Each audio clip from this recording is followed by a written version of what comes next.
Hey, this is CrossFitTracking.com, and I'm going to do a general review, and I'm going to couple it, general review for the Apple Watch 5, and I'm going to couple it with a overview of functionally what I like about the apps and watch faces and things like that.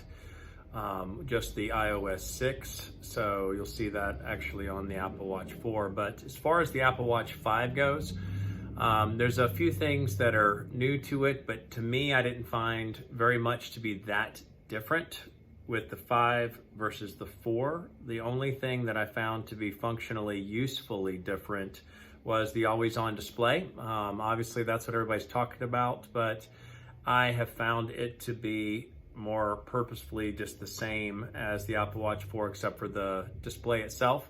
I did like the fact that he had an always-on display option, although it's funny because compared to all the other always-on display options with the Versa 2, with the Garmin Venue, with the Samsung Galaxy Watch Active 2, I found it just to be sort of a little bit lackluster. You know, it obviously functions well.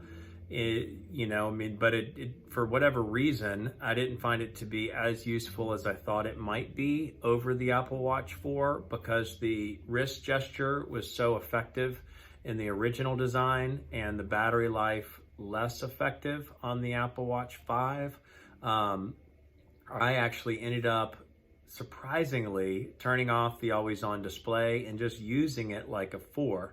And there have been differing debates about the quality of the heart rate tracking on the 5 because of power consumption or, conserving power, somehow taking a little bit away from the quality of the heart rate tracking. But overall, the screen was great. What is interesting about iOS 6 is that the watch face options are so much better. I hated the watch face options of the Apple Watch 4 and the original, iOS 5. Because you didn't have a simple watch screen that had a big time in the middle, not with hands, but with actual digital time, as well as a multiple of complications. And they fixed that with the the iOS 6, where you can have a quality screen of time where you can see it, but lots of complications. One of the things that I didn't like or haven't liked in general about the Apple Watch is that you have either complications on the watch face itself, which would link you to basic stats, or you had a huge list of apps and little tiny, for me, just little tiny, app touch points. So it really, and I'll show that in the video itself, but I found that it's great to now finally have a visible, clear digital watch with a bunch of complications. So at least you can have somewhat of the widget effect to be able to dive into a particular information point that you wanted to use. Obviously, everything about the Apple Watch, it's one of the most advanced, especially if you're an iPhone user, one of the advanced smartwatches. Spotify worked great. The alarm worked great. Responsiveness to arm lift, great. The battery last on the Apple Watch 5 I found to be okay, a little bit worse than the Apple Watch 4.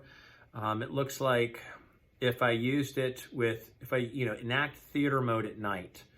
So basically you hit theater mode so that the screen doesn't automatically come on with the wrist gesture. I was able to get about 60% of use during a day, a 24-hour period, and that would mean it would last somewhere around 39 hours total.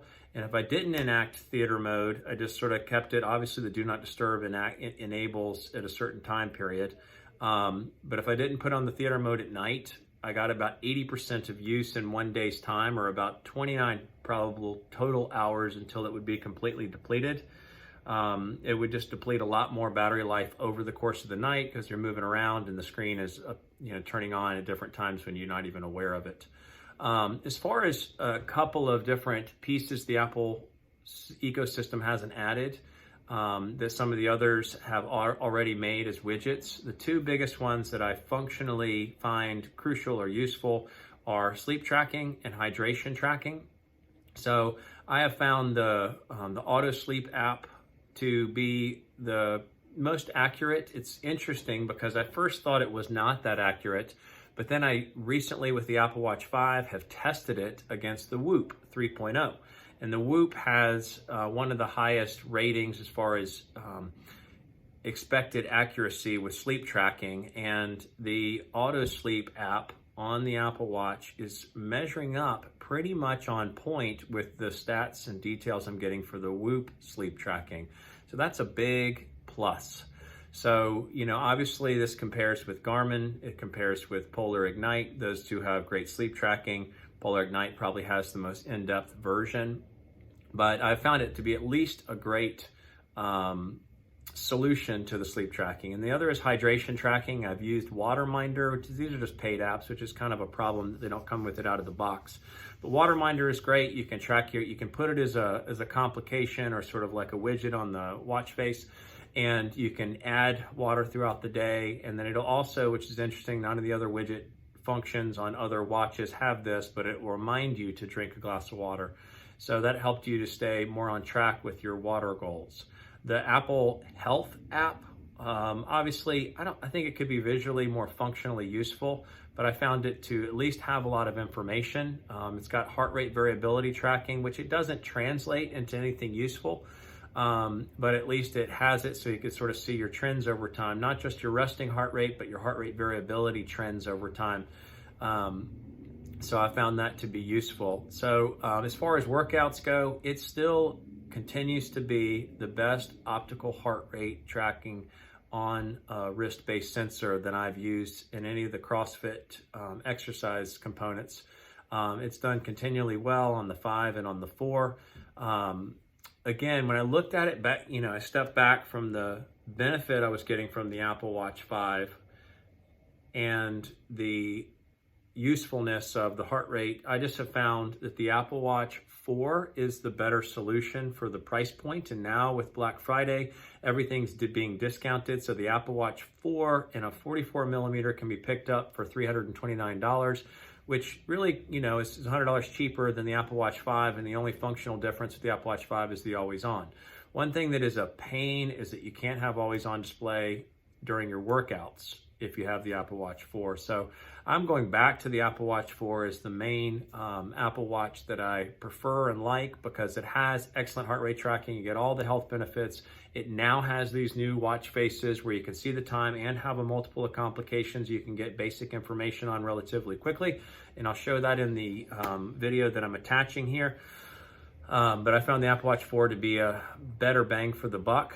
And as far as accuracy on all these other things, just missing the always on, which for some reason, when I tested the Apple Watch 5, did not find to be as useful. So we'll turn into the apps themselves now, but this is the Apple Watch 5 review from CrossFitTracking.com. Hey, this is CrossFitTracking.com. I just realized I need to make an update in the middle of the video here, as the original review for the Apple Watch 5 coupled with the hands-on review for the operating system 6 was not stating the correct information about watch faces. So one of the things that I have loved was the watch faces that include a large digital time with multiple complications that you can see around the screen. What I didn't state is that I have only used the Nike Plus, and I just realized that this is the Nike Plus, that the new watch faces on the OS6 don't include an option for simple digital time with complications around it. So unfortunately, you really have to go with the Nike. I don't see there'd be a reason not to, because the control that Apple places over the watch faces is so great. You actually have to go with the version of the watch that has the most number of watch face choices. So in the OS6, you have this large one, digital, digital, digital, digital, or you can make it, analog on all those other ones. You can make this one digital, again, analog. Analog with the large, you can make the number 10 appear behind it. But those are the new watch faces with the OS6. And unfortunately, none of them have a simple design like the Nike has, where they have a large digital screen in the middle with complications around the sides. You can obviously go with a smaller analog or a large, completely full screen digital. And I think for that reason, you really would want to only go with the Nike Plus version of the Apple Watch. And the review hands-on you're about to see, I highlight or I speak highly about how I love they finally came out with the digital centered, larger, legible, readable watch time with the multiple complications. You have 5 different complications here, but that is only available in the Nike Plus. So again, CrossFit tracking. Thanks. Hey, this is CrossFitTracking.com. I'm going to run through some of the basic functional usefulness on the Apple Watch iOS 6. So it's the most recent update. And the main thing I found to be the most beneficial upgrade to it, because I don't really use compass, is the new watch screen. So you have the ability to set a watch screen that now has a high quality digital with multiple complications. So we got 5 different complications here. One of the problems with the Apple Watch in general is that there's not a widget. So now we have to have these complications if we want to have functional access to widgets. So some of the same basic things, it does do great with notifications, does do great with, obviously the screen is very visually beautiful. But I have really loved the fact that we have these new, obviously have these, traditional old school ones, but I've loved that we have this access to nice quality digital time, easy to read, and multiple complications available. Now I use a few basics of these. One thing that I've really gotten into is hydration tracking, and I've used Waterminder because you can use it as a complication, you can track. And one thing that's great about Waterminder is it gives you an auto alert if you need to drink more water. Easily access the battery life, things like that. One of the things that is also very useful is the auto sleep. So in auto sleep, you can track your sleep as well as get an idea of your deep sleep. So I have found this to be actually very accurate when compared to the Whoop. You can see your day readiness. Now this is somewhat similar to the Garmin's body battery or the Polar Ignite nightly evaluation that it gives you your readiness for the day. So if you get quality sleep, this also shows you I have a well, you can't see, you can see it somewhere in here, the deficit. So you either have a positive or a minus sleep bank. So I've got a little bit of extra, there it is. So you get a little bit of extra, I am up 3.9% on my sleep bank. So if you're running at a deficit, it'll tell you that as well. So that's another app that I use on a regular basis. The Cardiogram, another high quality app.